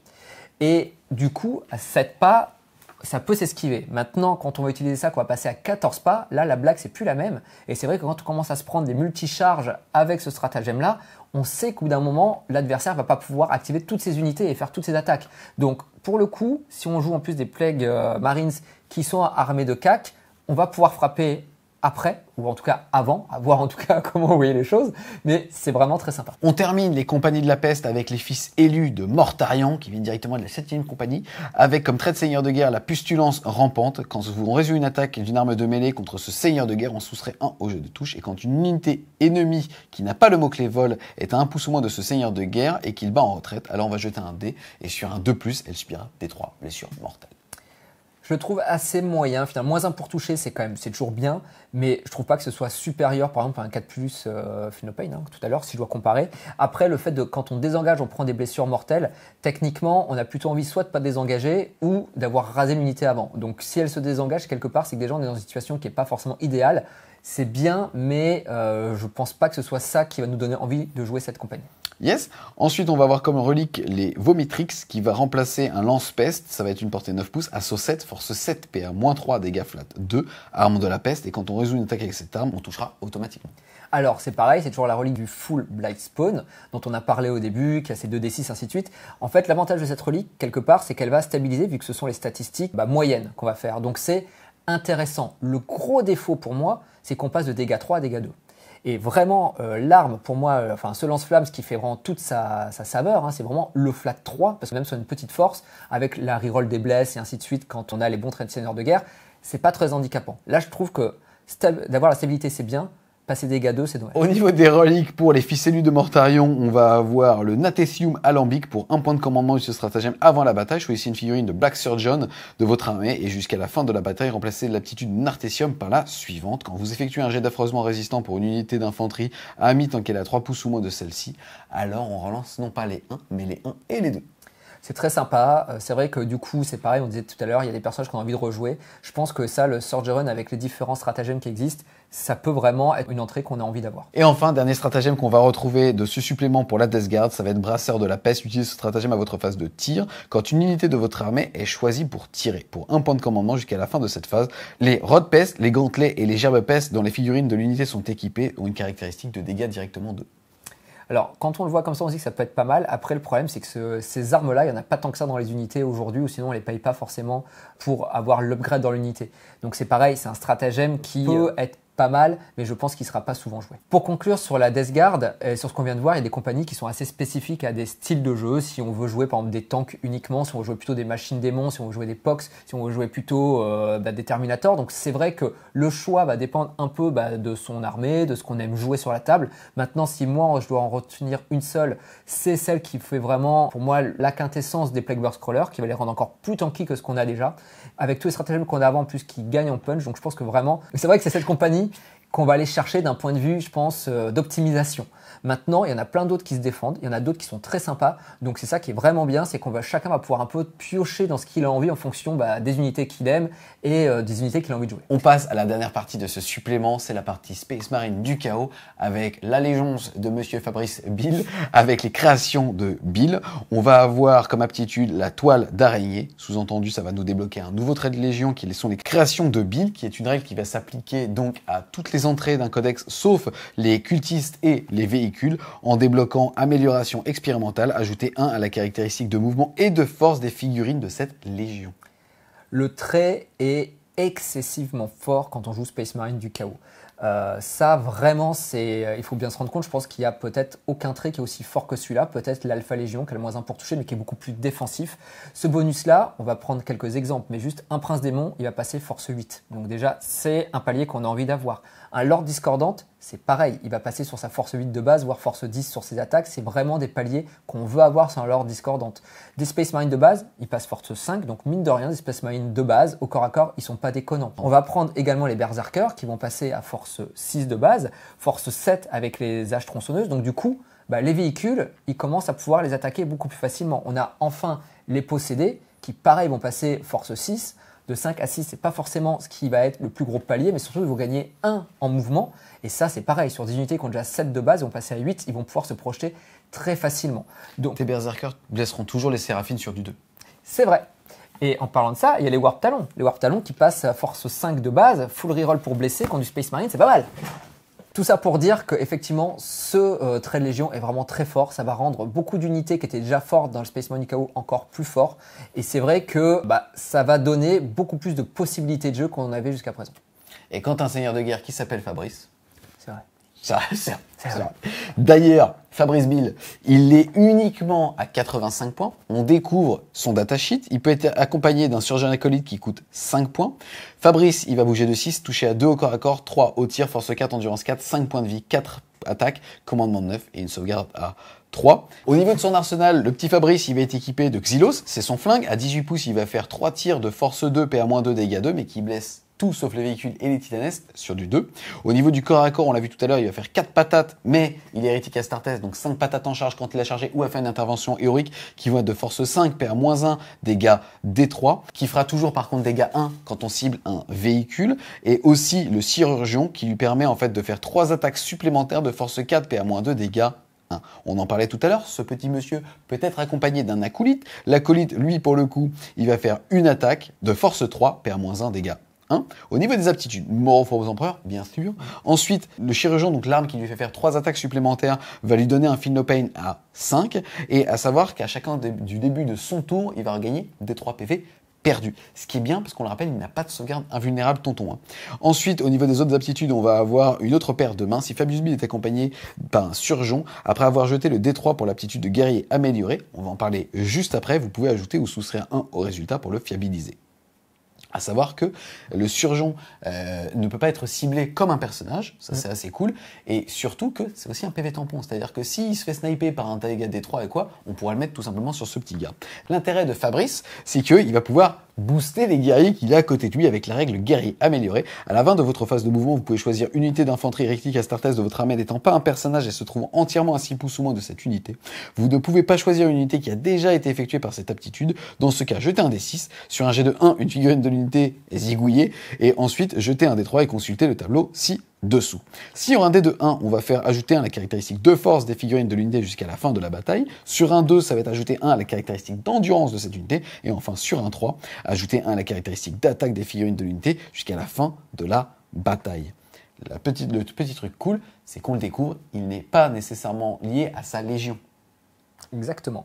Alors, il y a pas mal de choses à dire. Sur le datasheet, il a pas mal changé. C'est-à-dire qu'il a perdu des attaques de base, mais il les retrouve après sur son petit sac à dos qui donne des attaques complémentaires. Sa figurine aussi a changé, il a encore moins de veuches.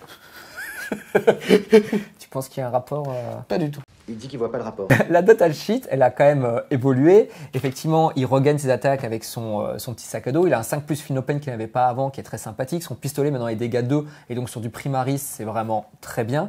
Ils ont aussi changé la règle de buffing des unités. Et là où c'est très intéressant, c'est qu'il faut que l'unité soit entièrement à 6 pas. C'est très important parce que quand on veut buffer une unité, on a envie d'avoir des grosses unités. Maintenant, une unité de 20 qui est entièrement à 6 pas à la fin de la phase de mouvement de Fabrice Bill, ça va pas être simple. Donc déjà, sur le placement, il faudra bien réfléchir. Ce ne sera pas juste avoir une petite unité qui est à 6 pas et puis je buffe tout. Non, non, c'est tout le monde. Donc ça, c'est important. Serait-ce la fin des Congolines?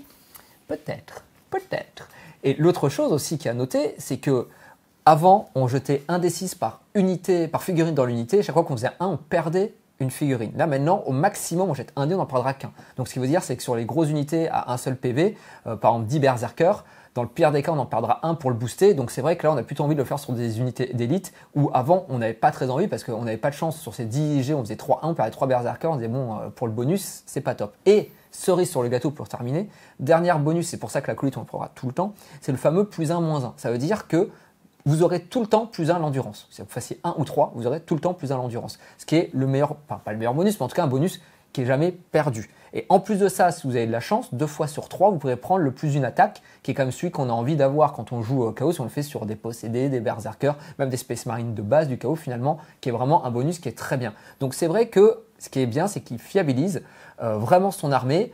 Le problème, c'est qu'il faut le faire en fin de phase de mouvement. Donc, c'est-à-dire qu'il faudra bien bouger et que c'est entièrement à 6 pas. Donc, vraiment, on ne pourra pas faire n'importe quoi sur la phase de mouvement. Mais sinon, c'est vraiment très bien. Ensuite, cette légion nous donne aussi accès à des reliques particulières. Il y en a 3. On va s'intéresser principalement à 2. La première, c'est le Home d'Omniscience. Tant qu'une figurine avec cette relique est sur le champ de bataille, vous pouvez jeter un D6 pour chaque point de commandement que vous dépensez pour un stratagème. Sur 5+, ce point de commandement est restitué. On le rappelle, on est dans l'ère de la Big Fac qui fait que c'est un maximum par round. Exactement. C'est un mécanisme qu'on voit souvent dans différents codex. On a vu tout à l'heure d'ailleurs avec les Custodes qu'on n'a pas quasiment dans le Space Marine du Chaos et dans la Légion Chaos en règle générale. Donc avoir cette relique-là, en fait, on ne se rend pas compte, mais quand on est joueur chaotique, c'est vraiment une très très bonne relique, surtout que c'est un D6 par point dépensé. Et on le sait, Le Space Marine du chaos aujourd'hui se joue et la force du Space Marine du chaos vient de sa capacité à avoir des points de commandement. Donc cette relique est vraiment très bonne. Yes. Le deuxième relique dont on a envie de parler, c'est la carapace vivante. Au début de votre tour, une figurine avec cette relique récupère un point de vie perdu. De plus, quand on résout une attaque contre cette figurine, ajoutez un au jet de sauvegarde. Les sauvegardes invulnérables ne sont pas affectées. Cette relique est vraiment très bonne sur un Lord discordante. Il n'y a que là on ira la claquer un PC pour aller la chercher. Il faut bien comprendre que ce Lord discordant, il va passer du coup à une sauvegarde de 1, ce qui est quand même très bien, et qui va régénérer 2 PV par tour. Donc au bout d'un moment, on va avoir quand même un personnage qui va être très dur à tuer, qui bénéficie en plus du plus en mouvement, donc qui va bouger beaucoup plus vite, qui a plus en force, qui a le bon palier pour frapper. Donc c'est vrai que cette relique sur Lord discordante, c'est très bien. Pour conclure sur ces reliques, il faut quand même préciser que Fabrice doit être son seigneur de guerre pour justement pouvoir les choisir. On passe ensuite au stratagème. Le premier paraît assez séduisant, mais quand on sait lire entre les lignes en français, alors c'est un petit peu moins bien. Niveau 1 PC, c'est griffe venimeuse. En gros, on va utiliser ce stratagème à la phase de combat. Une unité tout sauf cultiste. En gros, quand elle utilise son profil d'arme de corps à corps, alors un jet de touche non modifié de 6 blesse auto. Donc, profil d'arme de corps à corps, ça veut dire que par exemple, j'en sais rien, vous avez des épées tronçonneuses, ça ne marchera pas sur l'épée tronçonneuse. Il faut bien comprendre que vous allez juste frapper avec vos petits points à main nue. Donc, c'est vrai que tout de suite, ça devient beaucoup moins intéressant. Yes, il faut quand même rappeler aussi qu'il est faqué, que même si une figurine n'a pas d'arme de mêlée, elle a toujours un profil d'arme de mêlée qui est la force utilisateur sans PA, dégâts 1. Ensuite, au niveau des stratagèmes, on va avoir le visage monstrueux. Pour un point de commandement, utilisez ce stratagème au début de la phase. Choisissez unité infanterie, création de build de votre armée. Jusqu'à la fin du tour, quand on résout une attaque d'une unité à 6 pouces ou moins d'elle, alors elle aura -1 pour la toucher. Très sympathique, c'est un bon buff défensif. Ensuite, on va avoir gros muscle. Pour un point de commandement, utilisez ce stratagème au début de votre phase de mouvement. J'ai pas dit le vrai nom parce que c'est la 8e prise. Choisissez unité d'infanterie, création de build, sauf les chaos cultistes de votre armée. Jusqu'à la fin du tour, cette unité peut charger, même s'il a advance, et elle aura +1 au jet d'advance et ou de charge. Alors, on parle bien des unités d'infanterie. Maintenant, sur des possédés, c'est hyper fort. On l'a vu, ils vont avoir un mouvement de 8. S'ils font une advance, on va dire en moyenne, ils vont faire une advance à 4, donc ils vont passer à 12. Si on fait un warp time, ça va faire du 24. Et après, on va avoir une charge en moyenne à 8, donc du 32 pas. Donc c'est-à-dire qu'il faut bien comprendre qu'on a une unité qui peut quasiment traverser la table si on en a envie grâce à ça. Même sur des berserkers, ça peut le faire. Le seul petit problème qu'il y a, c'est que ce stratagème s'utilise en début de phase de mouvement. Ce qui veut dire que si vous êtes dans un transport, ça ne marche pas. Donc, c'est-à-dire qu'il faut que vous soyez dehors, derrière une ruine ou protégé, mais que potentiellement votre adversaire, s'il commence et vous ne commencez pas, il peut vous tirer dessus. Donc le stratagème est très puissant. Maintenant, il faut bien comprendre qu'il faut être sur la table pour pouvoir le faire en début de phase de mouvement et donc être susceptible, en tout cas, d'être ciblé par l'adversaire si vous ne commencez pas. Ensuite, on va passer à un stratagème qui est le maître nous observe, et c'est là où c'est quand même important d'avoir un bête de nom, parce que sinon tu décrédibilises complètement le stratagème, puisque le maître nous observe. Sentant le regard intransigeant de Fabrice à travers le champ de bataille, ces guerriers font tout pour l'impressionner. Eh oui. Il y a une pierre de Fabrice quelque part. Utilisez ce stratagème à votre phase de tir ou à la phase de combat. Pour un PC, quand une figurine d'unité d'infanterie création de build de votre armée est à 12 pouces ou moins et visible du seigneur de guerre et choisie pour tirer ou combattre, on rappelle que pour débloquer l'ensemble des règles qu'on a vues ce soir, que côté SMC, il faut que Fabrice soit le seigneur de guerre. Jusqu'à la fin de la phase, quand on résout une attaque d'une figurine de l'unité, vous pouvez relancer le jet de touche. Ça le transforme donc en maître de compagnie. Exactement, c'est vraiment très bien. Aujourd'hui, en Space Marine KO, on n'a rien qui permet de faire de la full reroll comme ça, sauf si on joue Abaddon. Donc là, c'est quand même, pour donner le niveau de puissance du stratagème, c'est quand même très bien. Et ça permet aussi de jouer, par exemple, des avocs, qui vont être des avocs avec des Gatling, qui vont avoir de la full reroll pour toucher, c'est quand même très intéressant. Même à la limite, des avocs avec canon laser contre de l'avion, c'est très intéressant. Enfin bon, bref, en tout cas, pour tout ce qui est tir, ça devient très intéressant. Alors ce qui est marrant aussi, c'est que on connaît un petit peu les synergies SMC, on sait que la cacophonie qui nous permet de tirer 2 fois et que Prescience, vétéran de la longueur, qui va faire +1 pour toucher, +1 pour blesser, peut fonctionner 2 fois puisque ça dure toute la phase, là c'est pareil. Donc en plus de ça, on ajoute une nouvelle synergie qui nous dédouane même finalement d'être en full reroll, donc même avec des malus qui seront capés à -1 en V9, seront quand même très très forts. Exactement, et puis il y a un petit point qui est quand même important à dire, c'est que ce vétéran de la longueur aujourd'hui, il a entre guillemets une problématique qui est que les légions renégades, en tout cas les dernières légions, ne peuvent pas l'utiliser. Et dans ce supplément-là, n'est pas précisé que les armées, les créations de build n'ont pas accès aux vétérans de la longueur. Donc en tout cas, si c'est pas faqué que ça reste comme ça, c'est vrai qu'on peut aligner les planètes, comme tu dirais, et vraiment avoir une unité de tir qui est sur une phase va vraiment faire très mal.